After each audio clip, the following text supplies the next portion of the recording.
Religion has been a cornerstone of human civilization, shaping cultures, moral codes, and individual lives for thousands of years. But imagine this.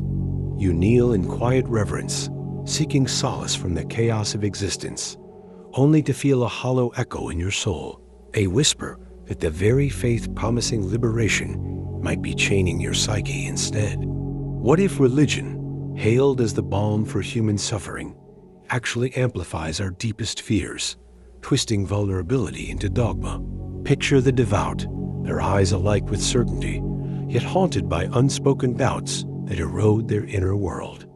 Does it truly elevate the spirit, or does it mask the psyche's raw hunger for meaning? You felt that pull, the comfort laced with unease, the divine light casting long shadows of repression. But here's the paradox. If religion fails us, what hidden mechanisms drive this betrayal? Hold on, because unraveling this could shatter your worldview forever. You felt it, that gnawing void beneath the hymns and rituals, where certainty should reside but doesn't. Why does religion, meant to anchor the soul, sometimes deepen our existential dread? Carl Jung saw it. The psyche craves archetypes, yet rigid doctrines can suffocate the self-search for meaning. Nietzsche screamed into the abyss, calling God's death a liberation, yet warned of the chaos left behind. Philosophers like Sartre exposed how we cling to faith to escape freedom's terror, only to trap ourselves in guilt and conformity. Religion's promise of salvation often exploits our fear of nothingness, chaining the psyche to external rules. But what if this repression births unseen consequences that shape your every thought? You live in a world sculpted by this silent fracture, where religion's grip on the psyche ripples into your choices, fears, and identity. Cognitive biases, confirmation bias, the need for closure, lock you into beliefs that soothe but don't satisfy. Neurologically, your brain craves the dopamine of certainty, yet dogma's rigidity starves your capacity for nuance, leaving you tethered to outdated moral scripts.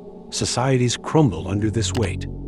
Crusades, witch hunts, and modern culture wars echo the same unexamined devotion. You're conditioned to obey, to fear questioning, yet the cost is a fractured self, alienated from your own truth. What happens when this unseen trap tightens, and how can you break free before it defines you? You're standing at the edge of a revelation, ready to shatter the chains of dogma that bind your psyche. To break free, you must rebel against the comfort of certainty. Embrace the void Sartre spoke of, not as despair, but as freedom to create your own meaning. Historical rebels like Spinoza, defying religious orthodoxy, or Huxley, who mocked blind faith, show the way. Question everything. Rewire your mind, lean into doubt as a tool, not a threat. Meditate on your values, strip away inherited beliefs, and build a personal philosophy from the ground up. This rebellion feels dangerous, exhilarating, but what ultimate truth awaits when you finally shed these shackles? You've torn through the veil, and now the ultimate truth dawns.